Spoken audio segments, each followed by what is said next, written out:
Well, thank you for the powerful words from my colleagues. Today, our committee will have the opportunity to question Dr. Fauci about the steps he took to keep our country safe during the most dire public health crisis in modern American history. But instead of probing our pandemic response or exploring how we can protect the American people going forward, Republicans have a very different goal. Their objective is not to learn from the last crisis or to prevent the next one. It's to excite their base and defame the reputation of a man who served our country with integrity for more than 50 years. Instead of responsible oversight, the Republican majority continues to push narratives without facts and allegations without evidence. Let's take the claim that Dr. Fauci orchestrated a campaign to suppress the lab leak theory, which Select Subcommittee Democrats thoroughly debunked in today's staff report. Read it.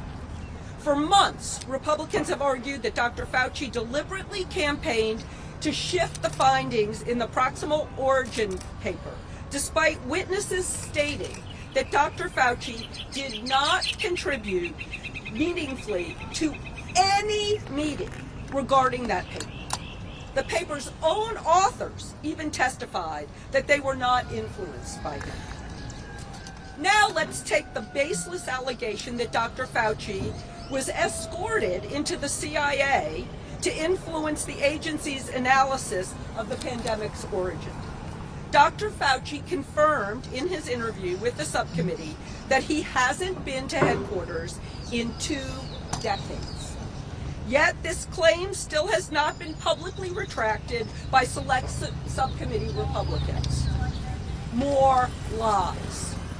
And then let's take the sad fact that Republicans persist in justifying claims from Senator Rand Paul that Dr. Fauci lied about NIAID funding gain-of-function research at Wuhan, when he and other federal scientific officials have made it abundantly clear that this allegation is completely false.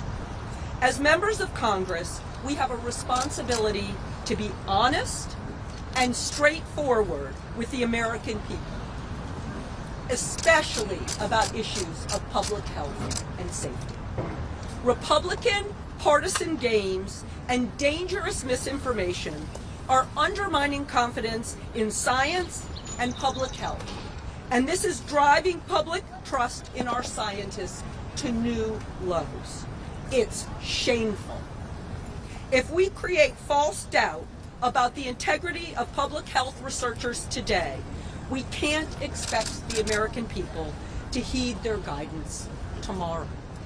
House Democrats are committed to working in a bipartisan way to meet our public health challenges, but we need a willing partner. It's time for Republicans to stop scapegoating exemplary public servants like Dr. Fauci. It's time for Republicans to stop peddling baseless allegations and false claims that undermine science. It's time for Republicans to stop undercutting the public's faith in life-saving scientific research.